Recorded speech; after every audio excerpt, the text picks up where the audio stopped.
माननीय सदस्यगण, सभी का नमस्कार।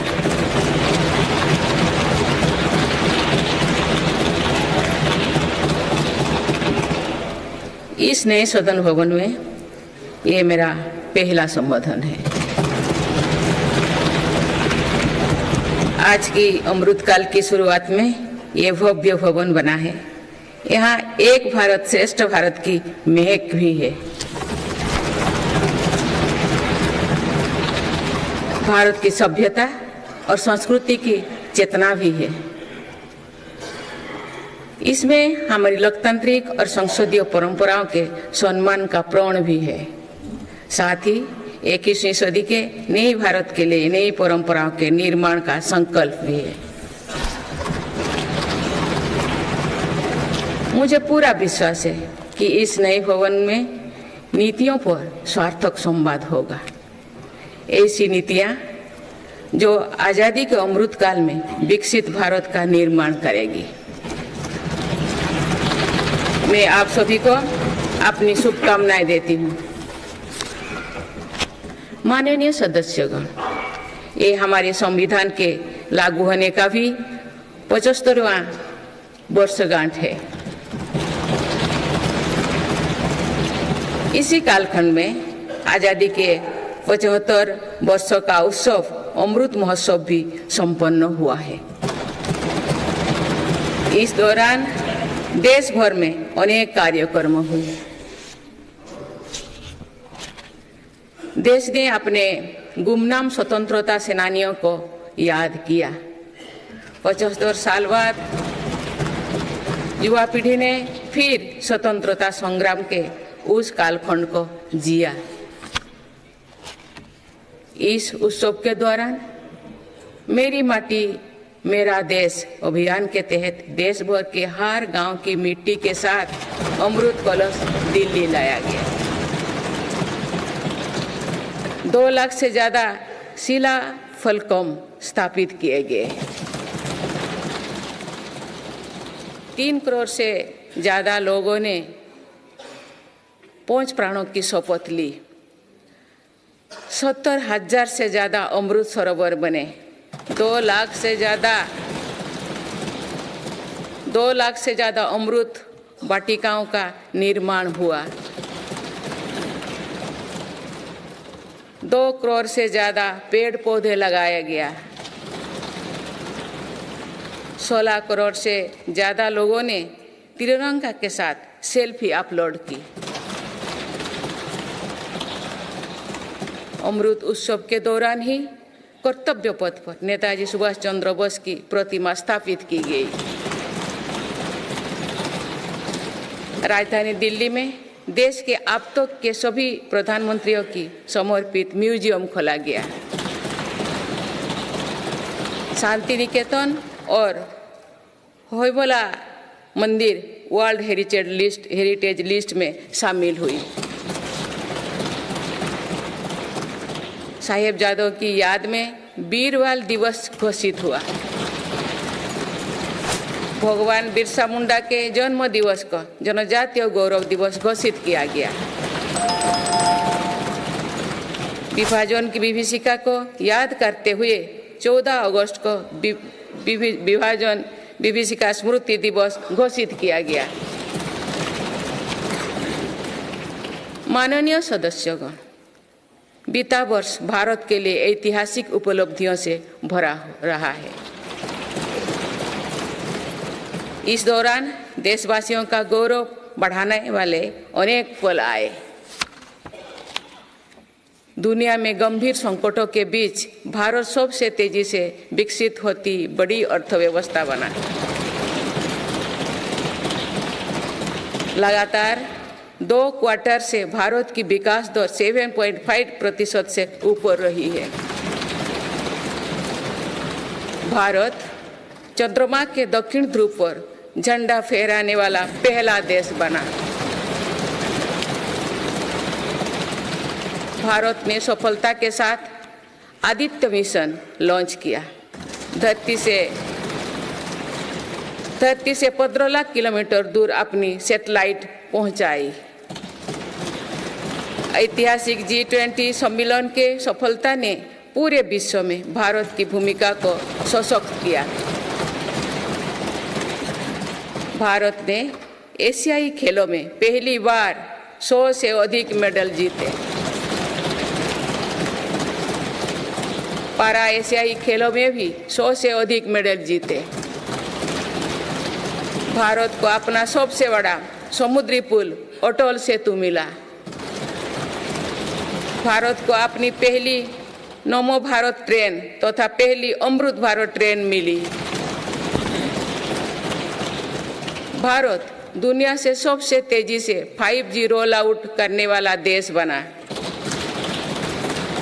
भारतीय एयरलाइंस कंपनी ने दुनिया की सबसे बड़ी एयरक्राफ्ट डील की।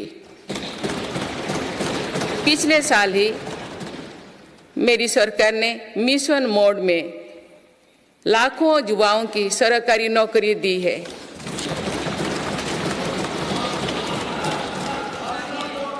माननीय सदस्यगण, बीते 12 महीने में मेरी सरकार अनेक महत्वपूर्ण विधेयक लेकर भी आए। ये विधेयक आप सभी संसद सदस्यों के सहयोग से आज कानून बन चुके हैं। ये ऐसे कानून हैं जो विकसित भारत के संकल्पों की सिद्धि का मजबूत आधार है। तीन दशक बाद नारी शक्ति बंधन अधिनियम पारित करने के लिए मैं आपकी सराहना करती हूँ।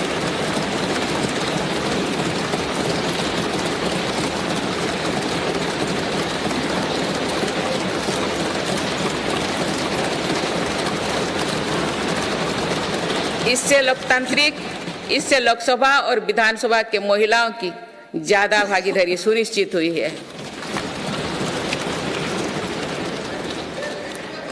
ये वुमेन लीड डेवलपमेंट के मेरी सरकार के संकल्प को मजबूत करता है। रिफॉर्म, परफॉर्म और ट्रांसफॉर्म के अपने कमिटमेंट को मेरी सरकार ने लगातार जारी रखा है। गुलामी के कालखंड में प्रेरित क्रिमिनल जस्टिस सिस्टम अब इतिहास हो गया है। आप दंड को नहीं अपितु न्याय को प्राथमिकता है।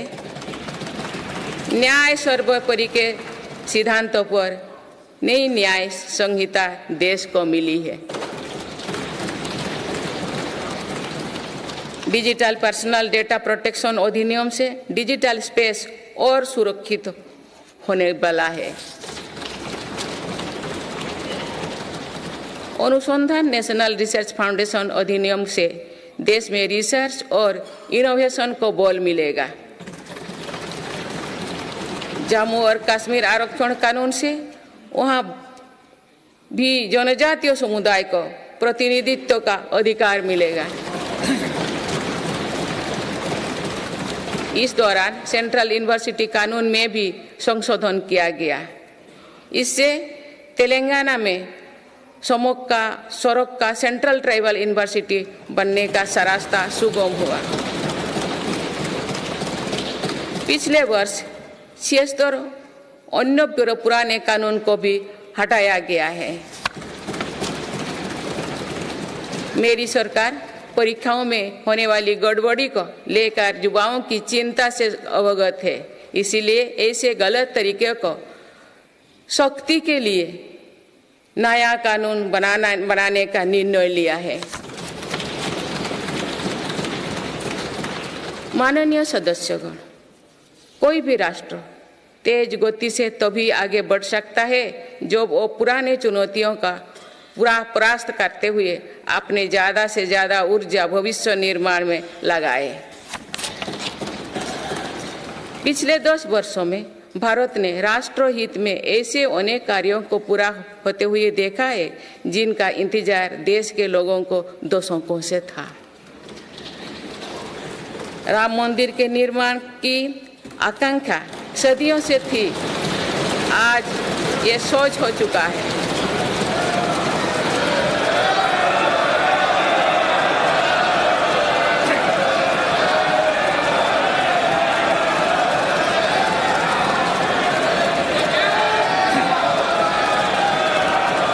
जम्मू कश्मीर जम्मू कश्मीर से आर्टिकल 370 हटाने को लेकर शंकाएं थी, आज वो इतिहास हो चुकी है। इसी संसद ने 3 तलाक के विरुद्ध कड़ा कानून बनाया है। इसी संसद ने हमारे पड़ोसी देशों से आए पीड़ित अल्पसंख्यकों को नागरिक देने वाला कानून बनाया। मेरी सरकार ने वन रैंक वन पेंशन की भी लागू किया, जिसका इंतजार 4 दशकों से था। ओआरओपी लागू होने के बाद अब तो पूर्व सैनिकों को लगभग 1 लाख करोड़ रुपए मिल चुकी है। भारतीय सेना में पहली बार चीफ ऑफ डिफेंस स्टाफ की नियुक्ति भी हुई है। माननीय सदस्यगण, उत्कलमणि पंडित गोपबंधु दास की अमर पंक्तियां असीम राष्ट्र प्रेम की भावना का सदा संचार करती है।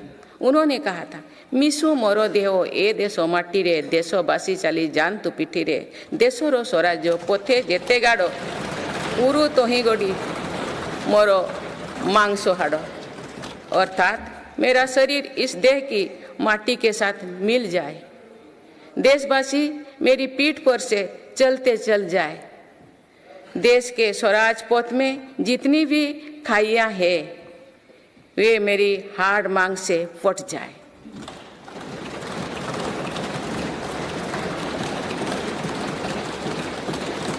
इन पंक्तियों में हमें कर्तव्यों की पराकाष्ठा दिखती है, राष्ट्र सर्वोपरि का आदर्श दिखाई देता है।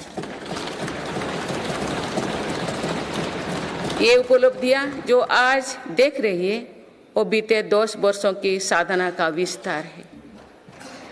हमें सभी बचपन से गरीबी हटाओ के नारे सुनते आ रहे हैं। अब हम जीवन में पहली बार बड़े पैमाने पर गरीबी को दूर होने देख रहे हैं। नीति आयोग के अनुसार मेरी सरकार के 1 दशक के कार्यकाल में करीब 25 करोड़ देशवासी गरीबी से बाहर निकले हैं।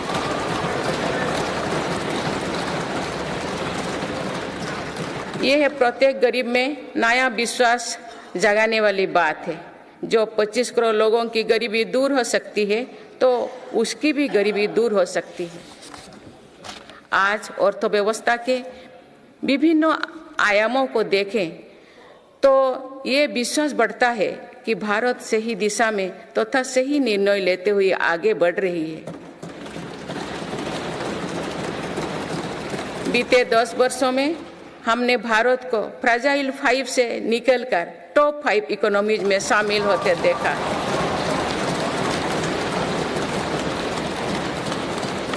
भारत का निर्यात करीब $450 बिलियन से बढ़कर $775 बिलियन से अधिक हो गया है। पहले की तुलना में FDI द्विगुना हुआ है। खादी और ग्रामोद्योग के उत्पादों की बिक्री में 4 गुना से अधिक की वृद्धि हुई है।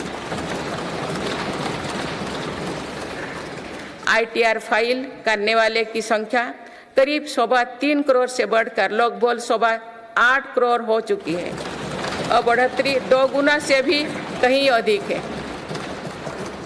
1 दशक पहले देश में केवल कुछ 100 स्टार्टअप थे जो आज बढ़कर 1 लाख से अधिक हो गया। साल में 94,000 कंपनियां रजिस्टर हुई थी। पिछले वर्ष ये संख्या 1,60,000 तक पहुंच चुके हैं। दिसंबर 2017 में 98 लाख से लोग GST देते थे, आज इनकी संख्या 1,40,00,000 है। 2014 से पहले के 10 वर्षों में लगभग 13 करोड़ वाहन बिके थे। पिछले 10 वर्षों में देशवासियों ने 21 करोड़ से अधिक वाहन खरीदे हैं।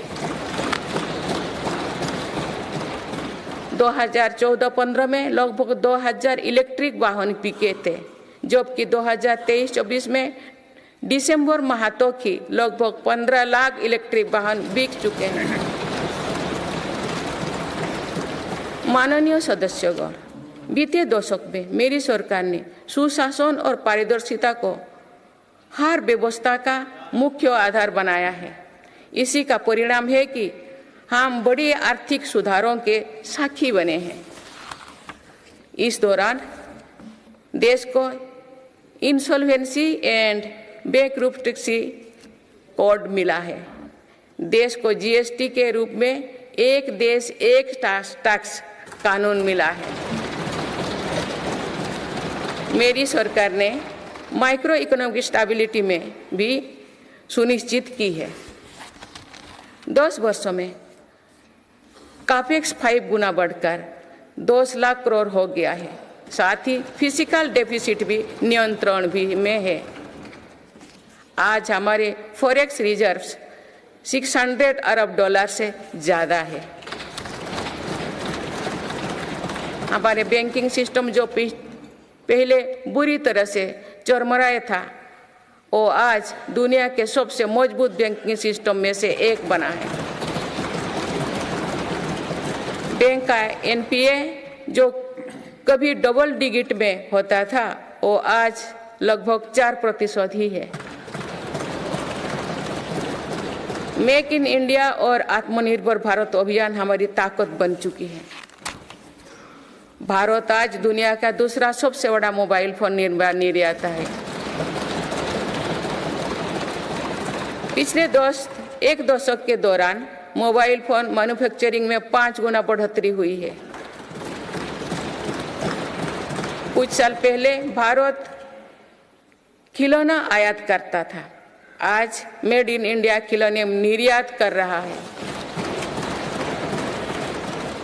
भारत का डिफेंस प्रोडक्शन 1 लाख करोड़ रुपये के पार पहुंच चुका है।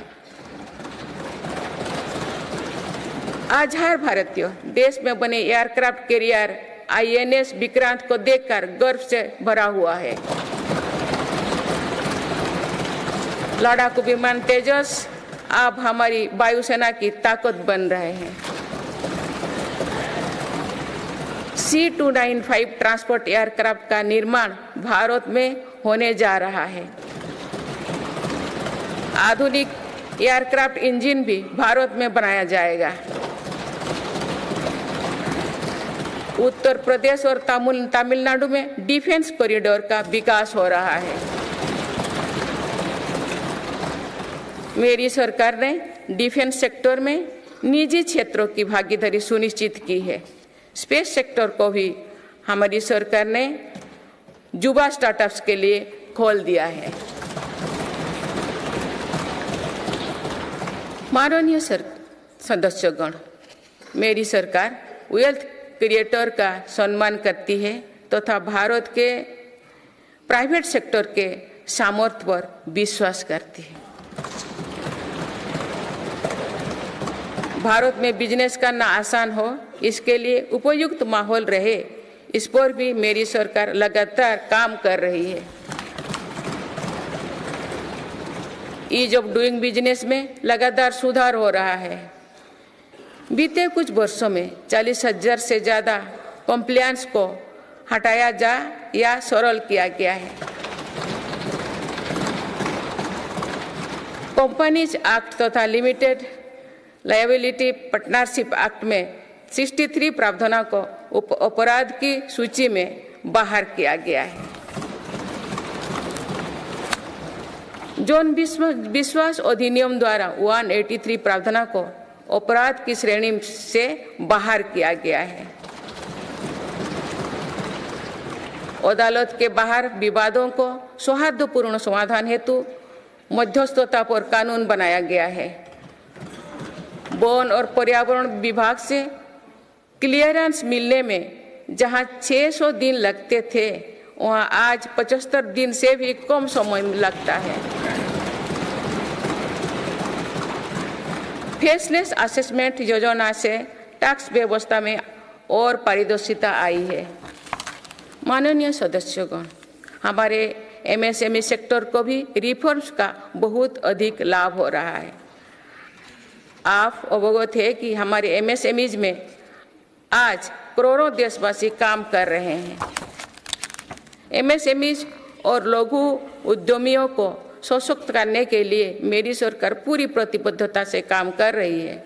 एमएसएमई की परिभाषा का विस्तार किया गया है। नई परिभाषा में निवेश और टर्नओवर को समाहित किया गया है। आज उद्यम और उद्यम असिस्ट पोर्टल पर लगभग 3.5 करोड़ एमएसएमई रजिस्टर्ड है। बीते वर्षों में एमएसएमई के लिए क्रेडिट गारंटी स्कीम के तहत करीब 5 लाख करोड़ की गारंटी स्वीकृति किए गए। ये 2014 से पहले के दशक से 6 गुना अधिक है। माननीय सदस्यगण, मेरी सरकार का एक और बड़ा रिफॉर्म डिजिटल इंडिया का निर्माण है। डिजिटल इंडिया ने भारत में जीवन और बिजनेस दोनों को बहुत आसान बना दिया है। आज पूरी दुनिया मानती है कि ये भारत की बहुत बड़ी उपलब्धि है। विकसित देशों में भी भारत ऐसा डिजिटल सिस्टम नहीं है। गांव में भी सामान्य खरीद बिक्री डिजिटल तरीके से होगी, ये कुछ लोगों की कल्पना से भी परे था।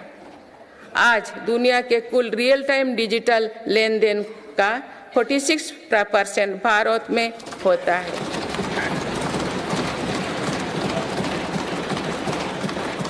पिछले महीने यूपीआई से रिकॉर्ड 1200 करोड़ ट्रांजैक्शन हुई है। इसके तहत 18 लाख करोड़ रुपया का रिकॉर्ड लेन देन हुआ है। दुनिया के दूसरे देश भी आज यूपीआई से ट्रांजैक्शन की सुविधा दे रही है। डिजिटल इंडिया के कारण बैंकिंग आसान हुई है और लेन देन भी सरल हुआ है। जनधन आधार मोबाइल की त्रिशक्ति से भ्रष्टाचार पर लगाम लगने में मदद मिली है। मेरी सरकार अब तक 34 लाख करोड़ रुपया डीबीटी से ट्रांसफर कर चुके हैं। जनधन आधार मोबाइल के कारण करीब 10 करोड़ फर्जी लाभार्थी सिस्टम से बाहर किए गए हैं। इससे 3.25 लाख करोड़ रुपया गलत हाथों में जाने से बचे हैं। डिजी लॉकर की सुविधा भी जीवन को आसान बना रही है। इसमें अभी तक यूजर्स के 6 बिलियन से ज़्यादा डॉक्यूमेंट्स जारी हुई है। आयुष्मान भारत हेल्थ अकाउंट के तहत लगभग 53 करोड़ लोगों की डिजिटल हेल्थ आईडी बन चुकी है।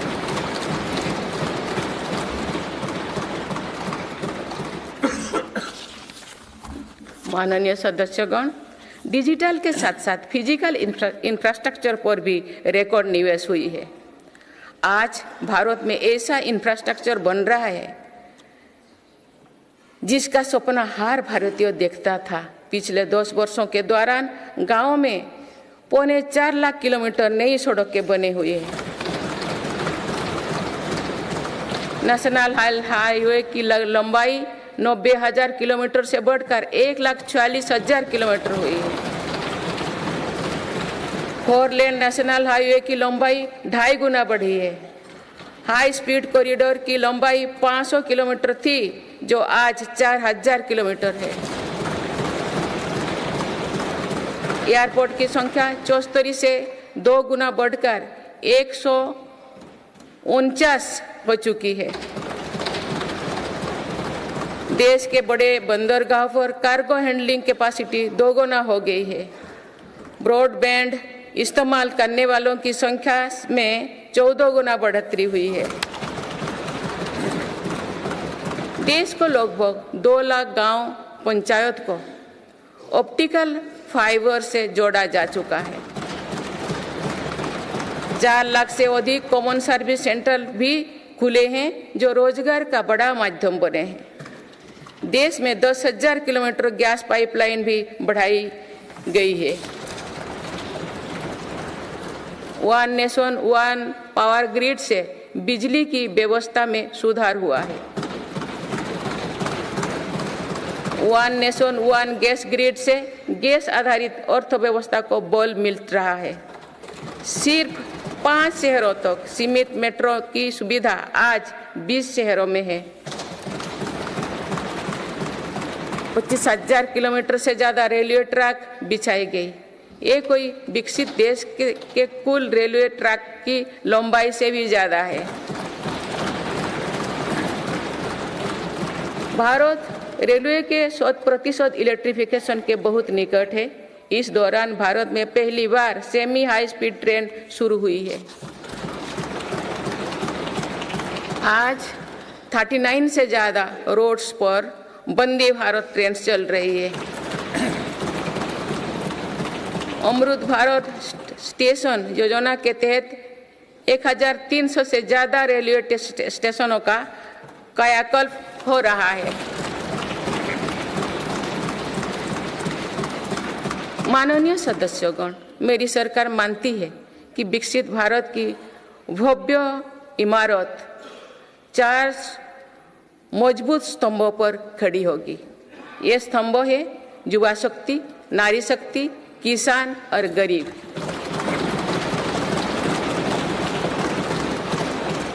देश के हर हिस्से, हर समाज में इन सभी की स्थिति और सपने एक जैसे ही है। इसीलिए इन 4 स्तंभों को सशक्त करने के लिए मेरी सरकार निरंतर काम कर रही है। मेरी सरकार ने टैक्स का बहुत बड़ा हिस्सा इन स्तंभों को मजबूत बनाने पर खर्च किया है। 4 करोड़ 10 लाख गरीब परिवार को अपना पक्का घर मिला। इस पर लगभग 6 लाख करोड़ रुपया खर्च किए गए। लगभग 11 करोड़ ग्रामीण परिवारों तक पहली बार पाइप से पानी पहुंचा है। इस पर 4 लाख करोड़ रुपया खर्च किया जा रहे हैं। हाल ही में 10 करोड़ उज्ज्वला के गैस कनेक्शन पूरी हुई है। आज इन लाभार्थी बहनों को बहुत सस्ती गैस भी दी जा रही है। इस पर भी सरकार द्वारा 2.5 लाख करोड़ रुपया खर्च किए गए हैं। कोरोना काल से ही 80 करोड़ देशवासियों को मुफ्त राशन दिया जा रहा है।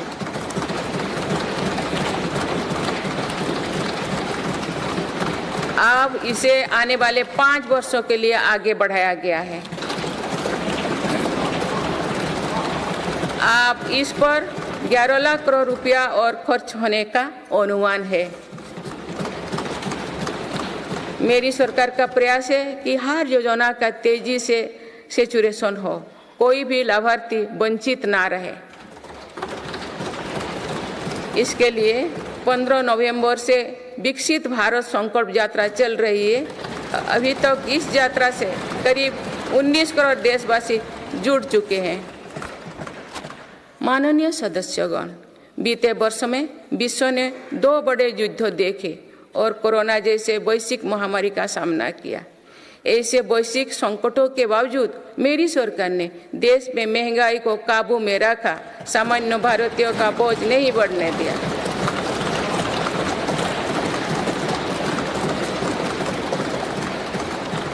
दो 2014 से पहले के 10 वर्षों में औसत महंगाई दर 8% से अधिक थी।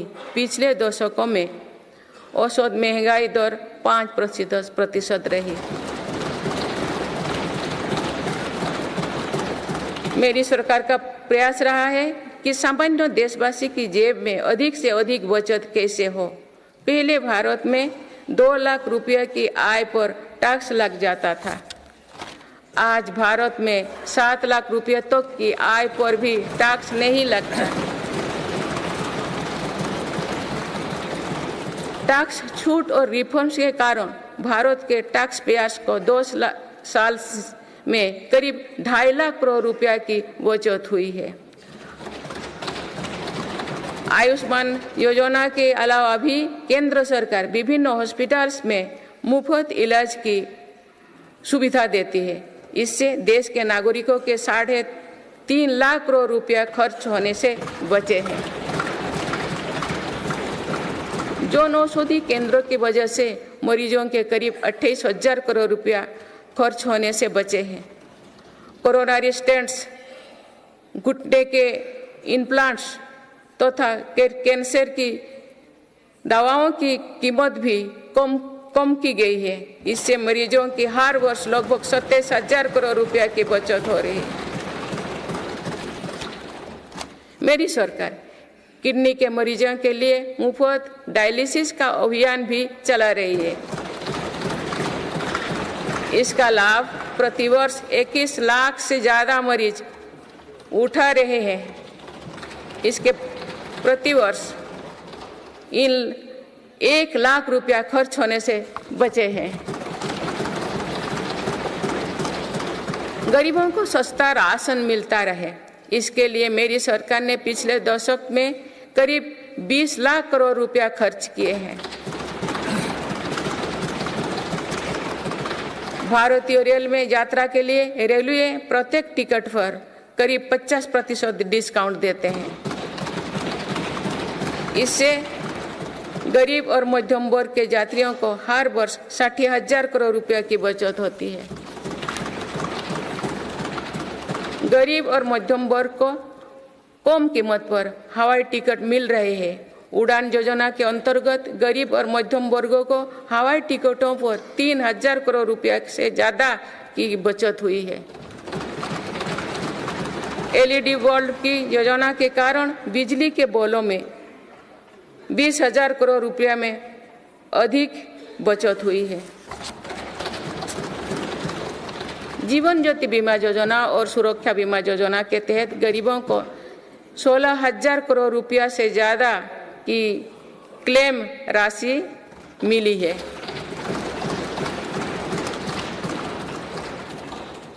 माननीय सदस्यगण, नारी शक्ति का सामर्थ्य बढ़ाने के लिए मेरी सरकार हर स्तर पर काम कर रही है। इस वर्ष की गणतंत्र दिवस परेड भी नारी शक्ति के लिए समर्पित थी।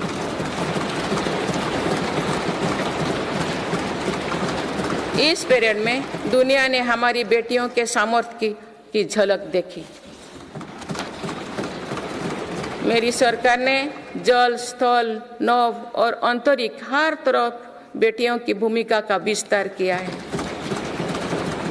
हम सब जानते हैं कि महिलाओं के लिए आर्थिक स्वतंत्रता के क्या मायने हैं। मेरी सरकार ने महिलाओं की आर्थिक भागीदारी बढ़ाने के लिए निरंतर प्रयास किए हैं। आज लगभग 10 करोड़ महिलाएं स्वयं सहायता समूह से जुड़ चुके हैं। इन समूहों को 8 लाख करोड़ रुपया बैंक लोन और 40,000 करोड़ रुपया की आर्थिक सहायता दी गई है। मेरी सरकार 2 करोड़ महिलाओं को लाखपति दीदी बनाने का अभियान चला रही है।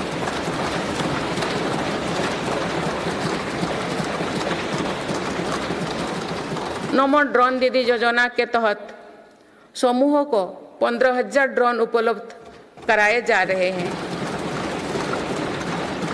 मातृत्व अवकाश 12 सप्ताह से बढ़ाकर 26 सप्ताह करने से देश की लाखों महिलाओं को बहुत मदद मिली है। मेरी सरकार ने महिलाओं की पहली बार सशस्त्र बलों में परमानेंट कमीशन दिया गया है। पहली बार सैनिक स्कूलों और राष्ट्रीय रक्षा अकादमी में महिला कैडेट्स के प्रवेश दिया गया है। आज महिलाएं फाइटर पायलट भी है और नौसेना के जहाज को भी पहली बार कमांड कर रहे हैं।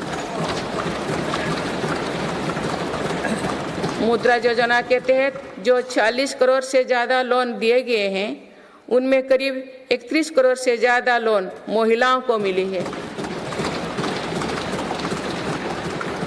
इस योजना से लाभ लेकर करोड़ों महिलाओं ने स्वरोजगार शुरू किए हैं।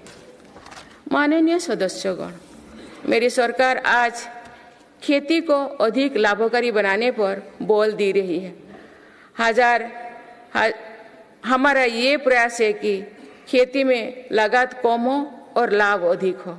मेरी सरकार ने पहली बार 10 करोड़ से अधिक छोटे किसानों को भी देश की कृषि नीति और योजना में प्रमुखता दी है। पीएम किसान सम्मान निधि के तहत अब तक 2,80,000 करोड़ रुपया किसानों को मिल चुके हैं।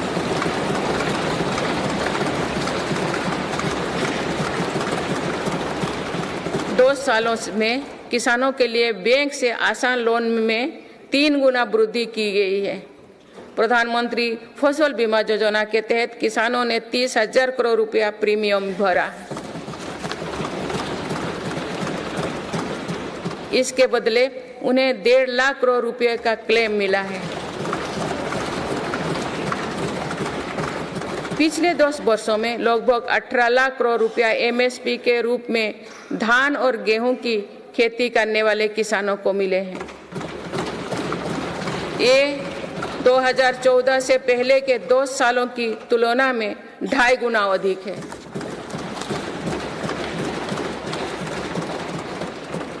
पहले तिलहन और दलहन फसलों की सरकारी खरीदी नहीं की बराबर थी। पिछले दशकों में तिलहन और दलहन की खेती करने वाले किसानों को एमएसपी के रूप में 1.25 लाख करोड़ रुपया मिले हैं।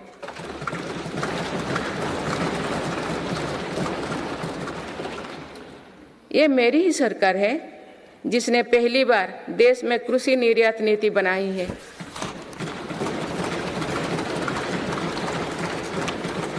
इससे एग्रीकल्चर एक्सपोर्ट 4 लाख करोड़ रुपया तक पहुंचा है।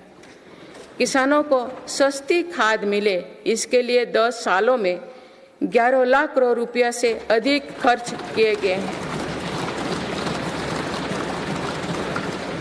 मेरी सरकार ने 1.25 लाख से ज्यादा प्रधानमंत्री किसान समृद्धि केंद्र स्थापित किए हैं। अभी तक लगभग 8,000 किसान उत्पादक संघ एफपीओ बनाए जा चुके हैं। मेरी सरकार कृषि में सहकारिता को बढ़ावा दे रहे हैं। इसके लिए देश में पहली बार सहकारिता मंत्रालय बनाया गया है। सरकारी क्षेत्र में दुनिया की सबसे बड़ी अनाज भंडारण योजना शुरू की गई है। जिन गांव में सहकारी समितियां नहीं है, वहां 2 लाख समितियां बनाई जा रही है। मत्स्य पालन क्षेत्र में 38,000 करोड़ रुपया से अधिक की योजनाएं चलाई जा रही है, जिसके कारण मत्स्य उत्पादन पिछले 2 साल में 95 लाख मीट्रिक टन से बढ़कर 175 लाख मीट्रिक टन यानी लगभग 2 गुना हो गया है। इनलैंड फिशरीज का उत्पादन 61 लाख मीट्रिक टन से बढ़कर 131 लाख मीट्रिक टन हो गया है। मत्स्य पालन क्षेत्र में निर्यात भी 30,000 करोड़ रुपया से बढ़कर 64,000 करोड़ रुपया तक यानी 2 गुनी से ज्यादा बढ़ा है। देश में पहली बार पशुपालकों और मछुआरों को किसान क्रेडिट कार्ड का लाभ दिया गया है। पिछले दशकों में प्रति व्यक्ति दूध उपलब्धता 40% बढ़ी है। पशुओं को खुरपका और मुंहपका बीमारियों से बचाने के लिए पहली बार मुफ्त टीकाकरण अभियान चल रहा है। अब तक 4 चरणों में 50 करोड़ से ज्यादा टीका पशुओं की दिए जा चुके हैं। माननीय सदस्यगण, जनकल्याण की ये जितनी भी योजनाएं हैं, ये सुविधाएं भर नहीं है। इसका देश के नागरिकों के पूरे जीवन चक्र पर सकारात्मक असर पड़ रहा है। विभिन्न सरकारी और गैर सरकारी संस्थाओं द्वारा मेरी सरकार की योजनाओं के प्रभावों का अध्ययन किया गया है। इसके परिणाम बहुत ही प्रभावकारी है और गरीबी से लड़ रहे दुनिया के हर देश को प्रेरित कर रहने वाले हैं।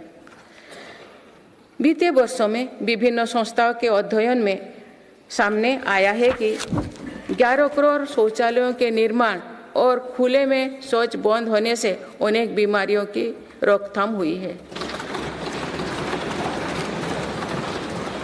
इससे शहरी क्षेत्र के हर गरीब परिवार को इलाज पर प्रति वर्ष 60,000 रुपया तक की बचत हो रही है। पाइप से शुद्ध पेयजल मिलने से भी प्रतिवर्ष लाखों बच्चों की जान बच रही है। पीएम आवास योजना पर हुई अध्ययन के अनुसार पक्के घर से परिवार की सामाजिक प्रतिष्ठा और गरिमा बढ़ी है। पक्के घर में बच्चों की पढ़ाई बेहतर हुई है और ड्रॉप आउट की दर में कमी आई है। प्रधानमंत्री सुरक्षित मातृत्व अभियान के वजह से आज देश में 100% संस्थागत प्रसव हो रही है। इस वजह से माता मृत्यु दर में भी भारी गिरावट आई है। एक और अध्ययन के अनुसार उज्ज्वला योजना के लाभार्थी परिवारों में गरीब बीमारी की घटनाओं में कम आई है। माननीय सदस्यगण, मेरी सरकार मानव केंद्रित विकास पर बल दे रही है। हमारे लिए हर नागरिक की गरिमा सर्वोपरि है। यही सामाजिक न्याय की हमारी अवधारणा है। भारत के संविधान के हर अनुच्छेद का संदेश भी यही है। हमारे यहाँ लंबे समय तक सिर्फ अधिकारों पर चर्चा होती थी। हमने सरकार के कर्तव्यों पर भी बल दिया। इससे नागरिकों में भी कर्तव्य भाव जागा।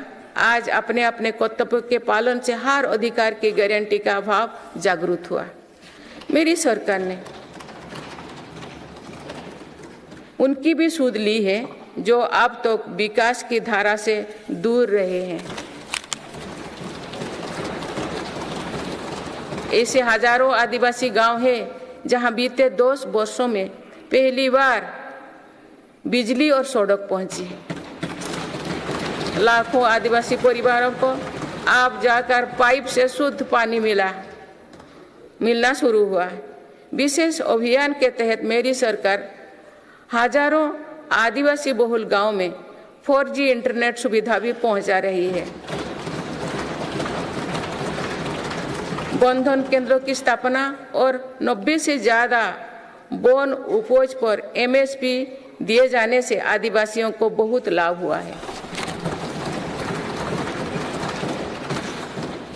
मेरी सरकार ने पहली बार जनजातियों में भी सबसे पिछड़े जनजातियों को की सुध ली है। उनके लिए लगभग 24,000 करोड़ रुपया की PM जनमन योजना बनाई है। आदिवासी परिवारों में अनेक पीढ़ियां सिकल सेल एनीमिया में पीड़ित रही है। पहली बार इसके लिए राष्ट्रीय मिशन शुरू किया गया है। अब तक लगभग 1,40,00,000 लोग की जांच की हो चुकी है। दिव्यांगजनों के लिए भी मेरी सरकार ने सुगम्य भारत अभियान चलाए हैं। साथ ही भारतीय सांकेतिक भाषा में पाठ्य पुस्तकें उपलब्ध कराई है। ट्रांसजेंडर को समाज में सम्मानजनक स्थान दिलाने और उनके अधिकारों के संरक्षण हेतु भी कानून बनाए हैं। माननीय सदस्यगण, हमारे यहाँ विश्वकर्मा परिवारों के बिना दैनिक जीवन की कल्पना भी मुश्किल है। ये परिवार पीढ़ी दर पीढ़ी अपने कौशल को आगे बढ़ाते हैं, लेकिन सरकारी मदद के अभाव में हमारी विश्वकर्मा साथी बुरी स्थिति से गुजर रहे थे। मेरी सरकार ने ऐसे विश्वकर्मा परिवार को भी सुध ली है। अभी तक PM विश्वकर्मा योजना से 84 लाख से ज्यादा लोग जुड़ चुके हैं। रेहड़ी ठेले फुटपाथ पर काम करने वाले साथी भी दशकों से अपने हाल पर छोड़ दिए गए थे। मेरी सरकार ने PM स्वनिधि योजना द्वारा उनको बैंकिंग से जोड़ा। इस योजना के तहत अब तक 10,000 करोड़ रुपया से अधिक की राशि के ऋण दिया जा चुका है।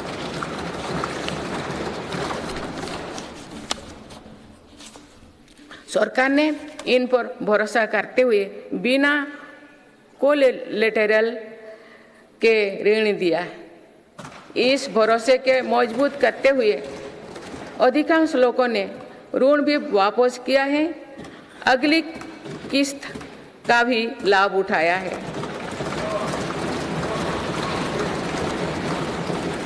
इस योजना के अधिकतर लाभार्थी दलित, पिछड़े, आदिवासी और महिलाएं हैं। माननीय सदस्यगण, सबका साथ, सबका विकास, सबका विश्वास और सबका प्रयास के मंत्र पर चल रही मेरी सरकार समाज के हर वर्ग को उचित अवसर देने में जुटी है। पहली बार सामान्य वर्ग के गरीबों को आरक्षण की सुविधा दी गई है। मेडिकल में ग्रेजुएशन और पोस्ट ग्रेजुएशन के लिए ओबीसी के केंद्रीय कोटे के तहत दाखिली में 27% आरक्षण सुनिश्चित किया गया है। राष्ट्रीय पिछड़ा बोर्ड आयोग को संवैधानिक दर्जा दिया गया है। मेरी सरकार ने बाबा साहेब आम्बेडकर से जुड़े 5 स्थानों को पंचतीर्थ के रूप में विकसित किया। आज देश भर में आदिवासी स्वतंत्रता सेनानियों के लिए समर्पित 10 संग्रहालय बनाया जा रहा है।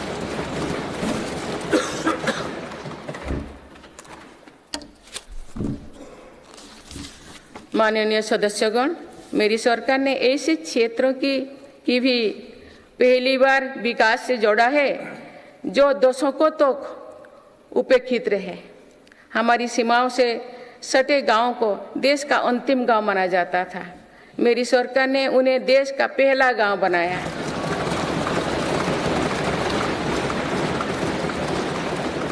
इन गांव के विकास के लिए वाइब्रेंट विलेज प्रोग्राम शुरू किया है। अंडमान निकोबार और लक्षद्वीप जैसे हमारे दूर सुदूर के द्वीप समूह भी विकास से वंचित थे। मेरी सरकार ने इन द्वीपों में भी आधुनिक सुविधाओं का निर्माण किया। वहाँ सड़क, हवाई यातायात और तेज इंटरनेट की सुविधाएं पहुंचाई। कुछ सप्ताह पूर्व ही लक्षद्वीप को भी अंडर वाटर ऑप्टिकल फाइबर से जोड़ा गया है। इससे स्थानीय लोगों के साथ ही पर्यटकों को भी सुविधा होगी। मेरी सरकार द्वारा आकांक्षा जिला कार्यक्रम के तहत देश के 100 से अधिक जिलों में विकास का प्राथमिकता दी गई है। इस कार्यक्रम की सफलता को देखते हुए मेरी सरकार ने आकांक्षा ब्लॉक कार्यक्रम भी शुरू किया है। इससे देश के उन ब्लॉक्स में विकास पर विशेष जोर दिया जा रहा है जो पीछे छूट गए हैं।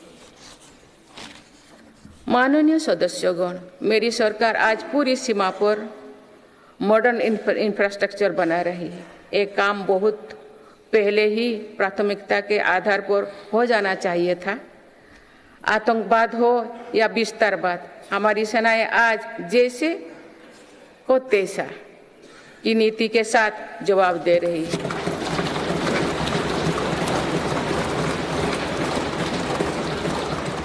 आंतरिक शांति के लिए मेरी सरकार के प्रयासों के सार्थक परिणाम हमारे सामने हैं।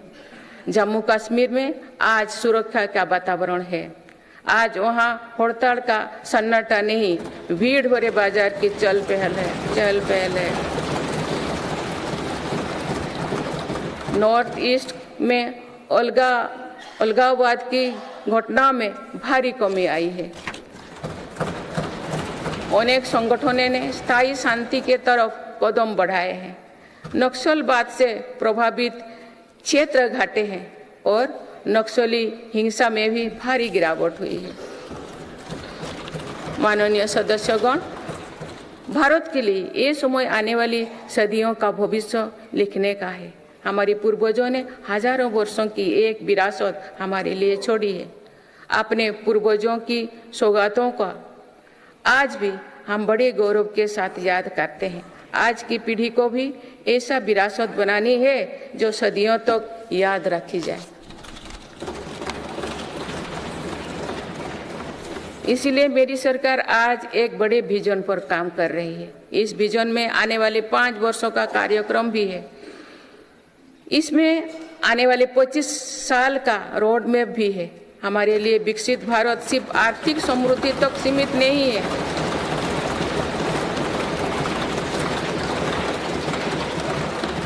हमारे लिए विकास भारत सिर्फ आर्थिक समृद्धि तक सीमित नहीं है, हम सामाजिक, सांस्कृतिक और सामरिक ताकत को भी उतना ही महत्व देते हैं।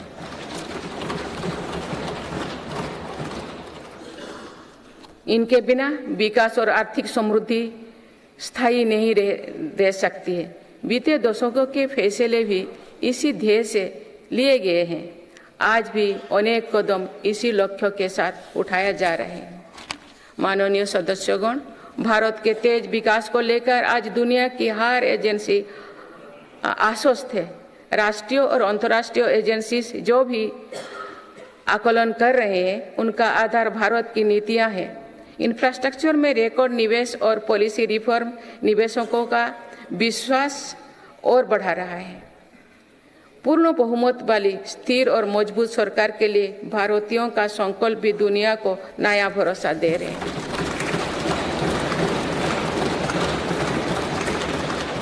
आज दुनिया को विश्वास है कि भारत ही ग्लोबल सप्लाई चेन को सशक्त कर सकता है। इसीलिए भारत भी आज इसके लिए बड़े कदम उठा रहे हैं। देश में एमएसएमई का एक मजबूत नेटवर्क बनाया जा रहा है। मेरी सरकार ने 14 सेक्टर्स के लिए PLI योजनाएं शुरू किए हैं। इसके तहत अभी तक लगभग 9 लाख करोड़ रुपया का उत्पादन हो चुका है। इससे देश में रोजगार और स्वरोजगार के लाखों नए अवसर बने हैं। PLI से इलेक्ट्रॉनिक्स, फार्मा, फूड प्रोसेसिंग और मेडिकल डिवाइस के सेक्टर में भी लाभ हो रहा है। मेडिकल डिवाइस से जुड़े दर्जनों प्रोजेक्ट्स में उत्पादन शुरू हो चुका है। मेरी सरकार ने देश में 3 बल्क ड्रग पार्क भी बनाए हैं। माननीय सदस्यगण, आज मेड इन इंडिया एक ग्लोबल ब्रांड बन चुका है। मेक इन इंडिया को लेकर आज दुनिया आकर्षित हो रही है। आत्मनिर्भर भारत के लक्ष्यों को दुनिया समझ रही है। आज दुनिया भर की कंपनियां भारत में नए सेक्टर्स को लेकर उत्साहित है। सेमीकंडक्टर सेक्टर में हो रहा निवेश इसका उदाहरण है। सेमीकंडक्टर सेक्टर से इलेक्ट्रॉनिक्स और ऑटोमोबाइल सेक्टर को भी बहुत लाभ होगा। मेरी सरकार आज ग्रीन मोबिलिटी को बहुत प्रोत्साहित दे रही है। बीते कुछ सालों में ही देश में लाखों इलेक्ट्रिक वाहनों का निर्माण हुआ है। अब तो हम भारत में ही बड़े हवाई जहाज की मैन्युफैक्चरिंग के लिए भी कदम बढ़ा चुके हैं। आने वाले समय में मैन्युफैक्चरिंग सेक्टर्स में करोड़ों नए रोजगारों का सृजन होगा। माननीय सदस्यगण, विश्व में आज ऐसे उत्पादों को विशेष मांग है जो पर्यावरण के अनुकूल है। इसलिए मेरी सरकार जीरो इफेक्ट जीरो डिफेक्ट पर बल दे रही है। आज ग्रीन एनर्जी पर हमारा बहुत फोकस है। 10 वर्षों में नॉन फॉसिल फ्यूल पर आधारित ऊर्जा क्षमता 81 गीगावाट से बढ़कर 188 गीगावाट हो चुके हैं। इस दौरान सोलर पावर कैपेसिटी में 26 गुना बढ़ोतरी हुई है। इसी तरह विंड पावर कैपेसिटी 2 गुनी हो चुकी है। रिन्यूएबल एनर्जी इंस्टॉल कैपेसिटी की दृष्टि से हम दुनिया में 4थे नंबर पर हैं। विंड पावर कैपेसिटी में भी हम 4थे नंबर पर हैं। सोलर पावर कैपेसिटी में हम 5वें नंबर पर हैं।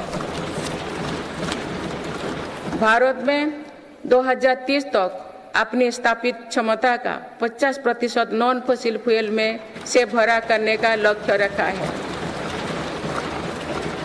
बीते 10 वर्षों में 11 नए सोलर पार्क बन चुके हैं। 9 सोलर पार्क्स पर आज काम चल रहा है। कुछ दिन पहले ही घर की छत पर सोलर एनर्जी उपलब्ध कराने के लिए एक नई योजना घोषित की गई है।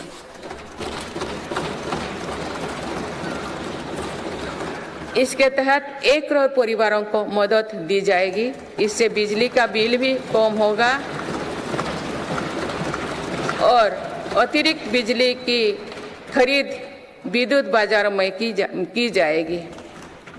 परमाणु ऊर्जा के क्षेत्र में भी बहुत तेजी से काम किया जा रहा है। मेरी सरकार ने 10 नए परमाणु ऊर्जा संयंत्रों को स्वीकृति दी है।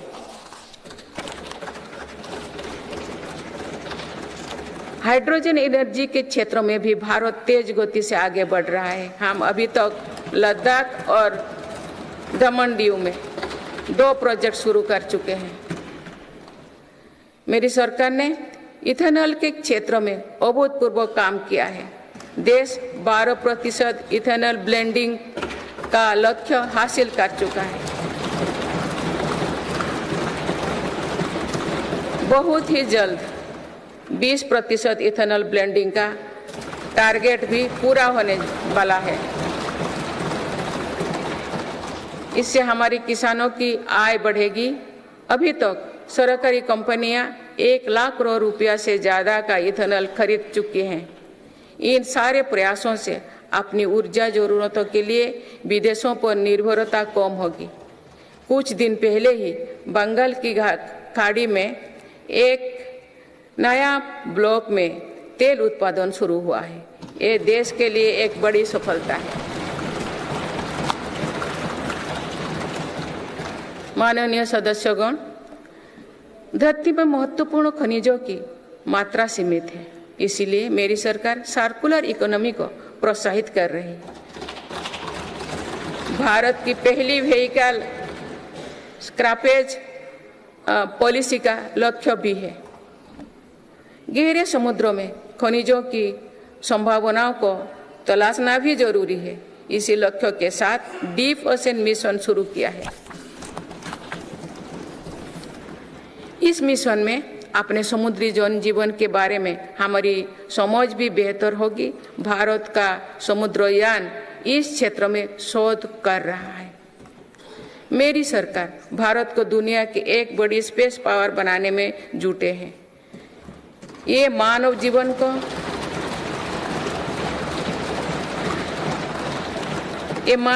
को बेहतर बनाने का एक माध्यम है। साथ ही ये स्पेस इकोनॉमी में भारत की हिस्सेदारी बढ़ाने का भी प्रयास है। भारत के स्पेस प्रोग्राम के विस्तार के लिए महत्वपूर्ण फैसला लिए गए हैं। इसके कारण अनेक नए स्पेस स्टार्टअप्स बने हैं। अब वो दिन दूर नहीं है जो भारत का गगनयान स्पेस में जाएगा।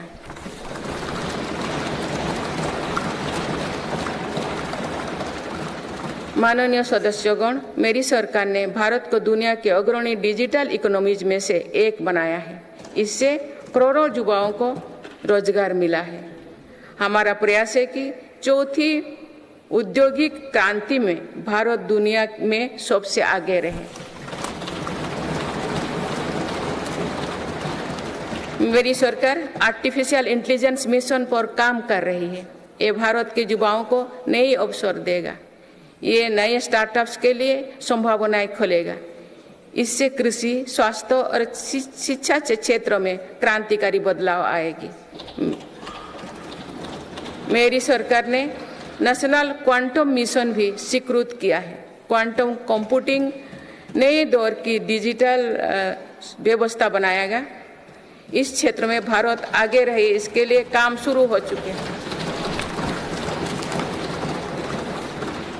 माननीय सदस्यगण, मेरी सरकार भारत की युवा शक्ति की शिक्षा और कौशल विकास के लिए निरंतर नए कदम उठा रही है। इसके लिए नई राष्ट्रीय शिक्षा नीति बनाई गई और उसे तेजी से लागू किया जा रहा है। राष्ट्रीय शिक्षा नीति में मातृभाषा और भारतीय भाषाओं में शिक्षा पर बल दिया गया है। इंजीनियरिंग, मेडिकल, कानून जैसे विषयों की पढ़ाई भारतीय भाषा में प्रारंभ कर दी गई है।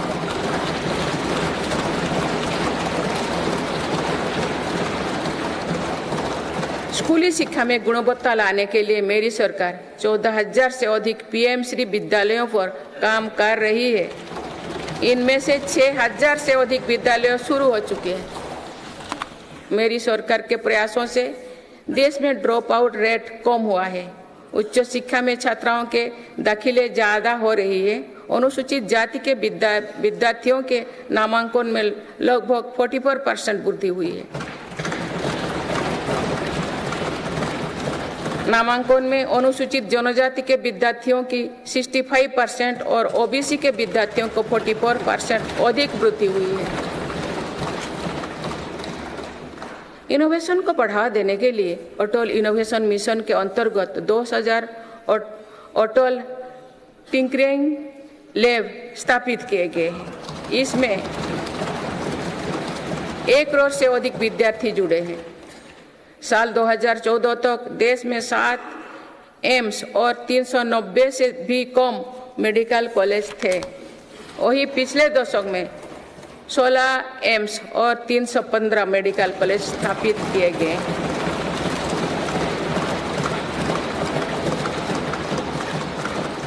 157 नर्सिंग कॉलेज स्थापित किए जा रहे हैं।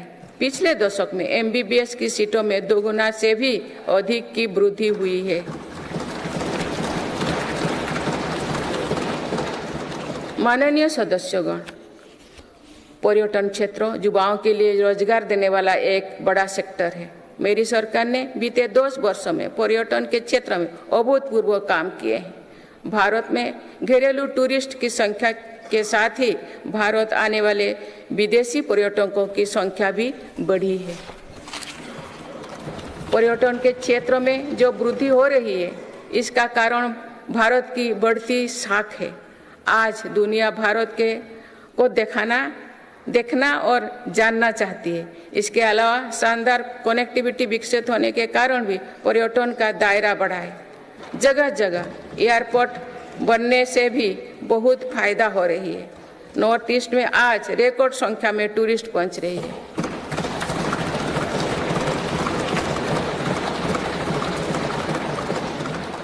अंडमान निकोबार और लक्षद्वीप को लेकर उत्साह चरम पर है। मेरी सरकार ने देश भर में तीर्थ और ऐतिहासिक स्थलों के विकास पर बल दिया है।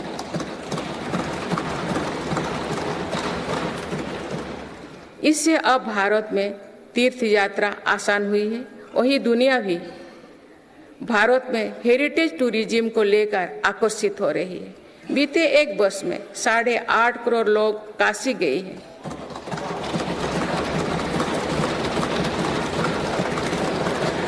पाँच करोड़ से अधिक लोगों ने महाकाल के दर्शन किए हैं।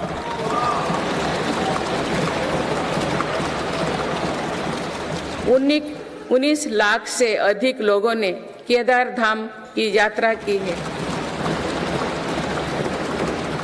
अयोध्या धाम में ही प्राण प्रतिष्ठा के बाद 5 दिनों में ही 13 लाख श्रद्धालु दर्शन कर चुके हैं।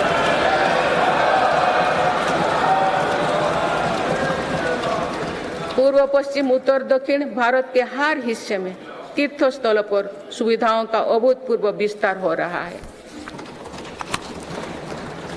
मेरी सरकार भारत को मीटिंग और प्रदर्शनी से जुड़े सेक्टर में भी अग्रणी बनाना चाहती है।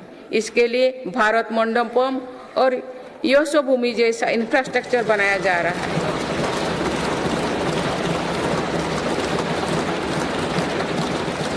आने वाले समय में टूरिज्म रोजगार का एक बहुत बड़ा माध्यम बनेगा। माननीय सदस्यगण, देश की युवा शक्ति को कौशल और रोजगार से जोड़ने के लिए हम स्पोर्ट्स इकोनॉमी को मजबूत कर रहे हैं। मेरी सरकार ने खेलों और खिलाड़ियों को अभूतपूर्व मदद दी है। आज भारत एक बहुत बड़ी खेल शक्ति बनने की ओर अग्रसर हो रहे हैं।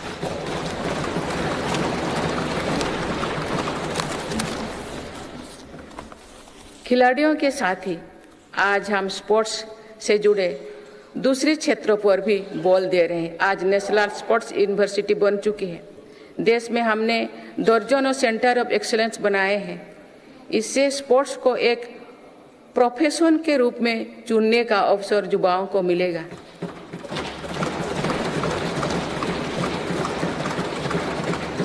खेल उपकरण से जुड़ी इंडस्ट्री को भी हर प्रकार की मदद दी जा रही है। बीते 10 वर्षों में भारत ने अनेक खेलों से जुड़े इंटरनेशनल स्पोर्ट्स इवेंट्स का शानदार आयोजन किया। देश के युवाओं में कर्तव्यबोध और सेवा भाव का विस्तार करने के लिए मेरा युवा भारत संगठन बनाया गया है। अभी तक इस संगठन से लगभग 1 करोड़ युवा जुड़ चुके हैं। माननीय सदस्यगण, संक्रमण काल में एक मजबूत सरकार होने का क्या मतलब होता है, ये हमने देखा है। बीते 3 वर्षों से पूरी दुनिया में उथल-पुथल मची हुई है। दुनिया के अलग अलग हिस्सों में दरार पड़ गए हैं। इस कठिन दौर में मेरी सरकार ने भारत को विश्व मित्रों के रूप में स्थापित किया है।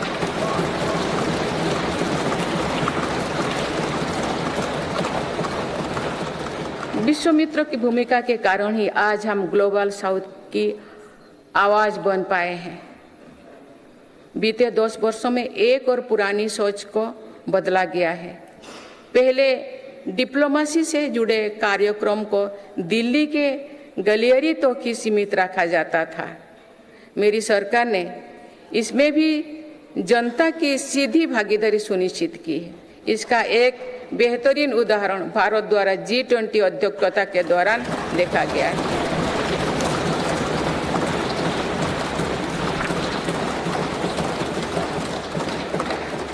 भारत ने G20 को जिस प्रकार जनता से जोड़ा, वैसा पहले कभी नहीं था।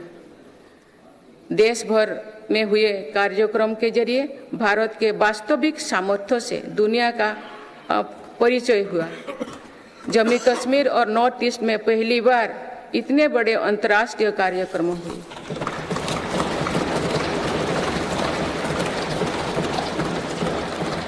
पूरी दुनिया ने भारत में हुए ऐतिहासिक G20 सम्मेलन की प्रशंसा की। ऐसे बंटे हुए माहौलों में भी एक मत से दिल्ली घोषणा पत्र जारी होना ऐतिहासिक है। वुमेन लेड डेवलपमेंट से लेकर पर्यावरण के मुद्दों पर भारत का विजन दिल्ली घोषणा पत्र की नींव बना है। हमारे प्रयासों से G20 में अफ्रीकन यूनियन के स्थायी सदस्यता को भी सराहा गया है। इसी सम्मेलन के दौरान Bharat middle east Europe corridor के निर्माण की घोषणा हुई है। ये कॉरिडोर भारत के सामुद्रिक सामर्थ्यों को और सशक्त करेगा। ग्लोबल बायोफ्यूल अलायंस का लॉन्च होना भी बहुत बड़ी घटना है। इस प्रकार के कदम वैश्विक समस्याओं के समाधान में भारत की भूमिका का विस्तार कर रहे हैं। माननीय सदस्यगण, मेरी सरकार ने वैश्विक विवादों और संघर्षों के इस दौरे में भी भारत के हितों को मजबूती से दुनिया के सामने रखा है। भारत की विदेश नीति का दायरा आज अतीत की विदेशों से कहीं आगे बढ़ चुका है। आज भारत अनेक वैश्विक संगठनों का सम्मानित सदस्य है। आज आतंकवाद के खिलाफ भारत दुनिया के एक प्रमुख आवाज है।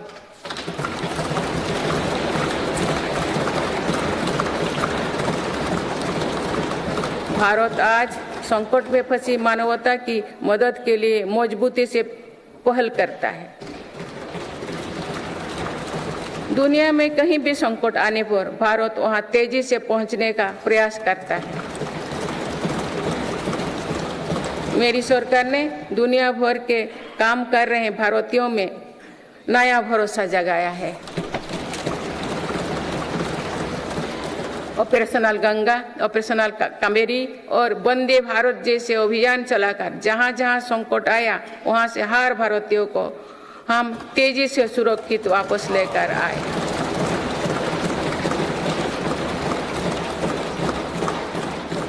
मेरी सरकार ने योग, प्राणायाम और आयुर्वेद की भारतीय परंपरा को पूरी दुनिया तक पहुंचाने के लिए निरंतर प्रयास किए।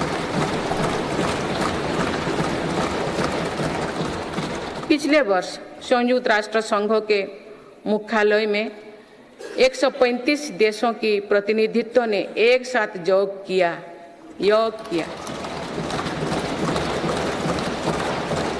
ये अपने आप में एक नया रिकॉर्ड है। मेरी सरकार ने आयुष पद्धतियों के विकास के लिए एक नया मंत्रालय बनाया है। विश्व स्वास्थ्य संगठन का पहला global centre for traditional medicine भी भारत में बन रहा है। माननीय सदस्यगण, सभ्यताओं के कालखंड में ऐसे पड़ाव आते हैं जो सदियों का भविष्य तय करते हैं। भारत के इतिहास में भी ऐसे अनेक पड़ाव आए। इस वर्ष 22 जनवरी को भी देश ऐसे ही एक पड़ाव का साक्षी बना है।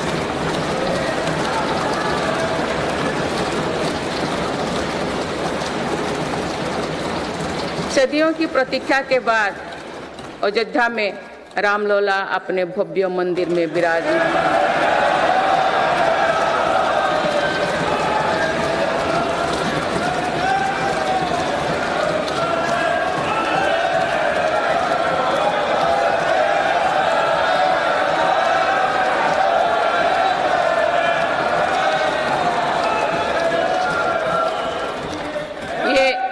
ये करोड़ों देशवासियों की इच्छा और आस्था का प्रश्न था, जिसका उत्तर देश ने पूरे सद्भाव के साथ खोजा है।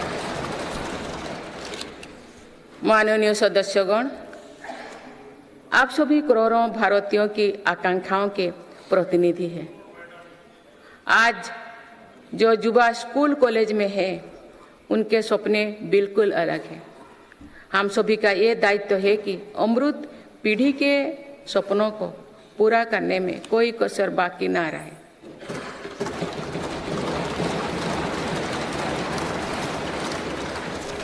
विकसित भारत हमारी अमृत पीढ़ी के सपनों को साकार करेगा। इसलिए हम सभी को एक साथ मिलकर संकल्पों की सिद्धि के लिए जुड़ना होगा।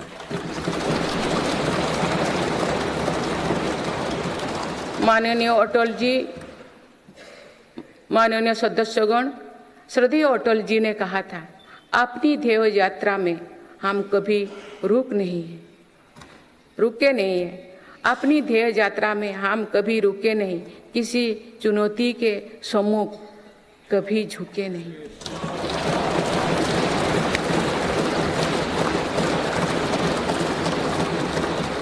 मेरी सरकार 140 करोड़ देशवासियों के सपनों को पूरा करने की गारंटी के साथ आगे बढ़ रही है। मुझे पूरा विश्वास है कि ये नया संसद भवन भारत की ध्येय यात्रा को निरंतर ऊर्जा देता रहेगा, नई और स्वस्थ परंपरा बनाएगा। वर्ष 2047 को देखने के लिए अपने साथी तो अब इस सदन में नहीं होंगे, लेकिन हमारी विरासत ऐसे होनी चाहिए कि तब की पीढ़ी हमें याद रखे।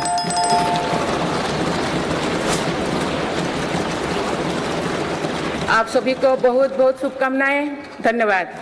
जय हिंद, जय भारत।